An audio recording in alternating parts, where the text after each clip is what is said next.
Hi Violas, it's Mrs. Lawrence again, and I am here to give you some tutorial information on the etudes that you're going to be performing for Miss New. And I've got the first one here. I'm going to hold it up to the screen so that you can see the part that I highlighted, and also put your measure numbers in down the side of the page. Life is good if you do that. So here I go. I'm going to hold that there for a second. There you go. The part that's highlighted, that's the spot, in my opinion, that's a little bit tricksy. You might need to spend a little bit more time on it. It's essentially 16 to the end. The beginning is basically a bunch of scales, and it's a little bit more straightforward. To point out a few things before we get going, the B flat and E flat, those are critical for this piece. You're going to be playing all kinds of B flats and E flats, low ones, low twos, that kind of stuff. So it's very important that your bow elbow is really elevated so that you can get these string crossings in very clearly, okay? I tell my students you need armpit circulation, okay? There needs to be some air in there, because if you're down here, you're just never gonna make it over to the C string. So if that's one of your habits, work on that guy.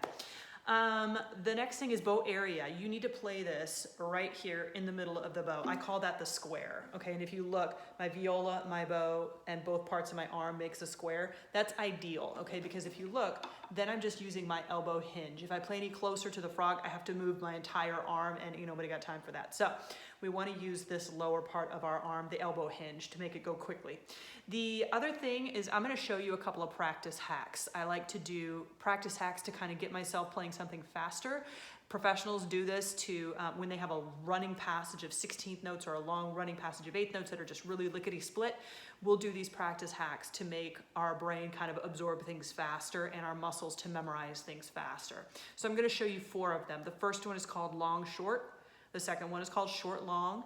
Then I have hold first and hold last. And I'm going to demonstrate those using measures 16 to the downbeat of 21. So it's like 5 bars, just to show you kind of what's going on. So I'm using 16 through 21 because that's a good spot where, like I told you, things start to get a little bit dicey, and you can figure out the beginning without me. So here we go. I'm going to play it straight for you so you can hear what it's supposed to sound like, and then I'll show you the 4 practice hacks.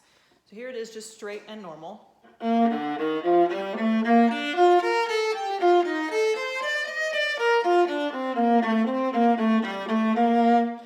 I played that right in the middle of the bow, super straightforward. The first practice hack is called long short, and it's just like it sounds. I want to play long, short, long, short, long. So you got to be really careful to play not too long, because then you're going to get stuck out at the tip, right? And you got to fly back with your short bow. All right.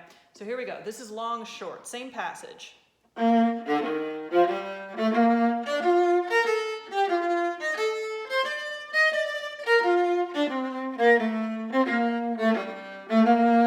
So it gives your brain just a split second to look at what the next note is. By hanging out for a second, I get to give my brain an advantage to look at what's next.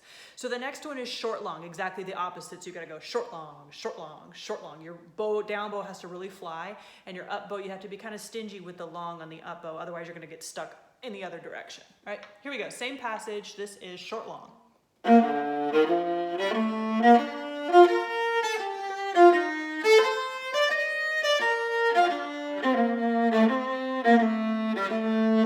And you can see me kind of creeping my way towards the frog. So it takes a little bit of doing, a little bit of real concentration to keep my bow from getting closer and closer to the frog.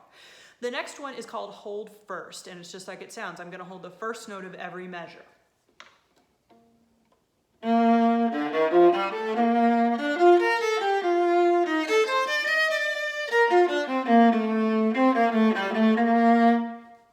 I get a chance to look ahead as I'm sitting on that long note. Now here's the last one, and it's going to be hold last. So the last note of every measure, I hold on to it.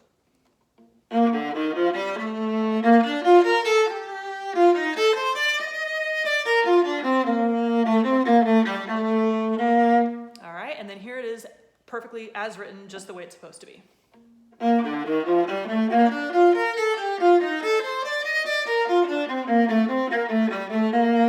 It starts to have a nice little flow to it. Also, when I'm practicing this, I try to have bullseye, like a bullseye kind of aiming point as I play, so that there's some actual nice phrasing, and you can hear it really clearly.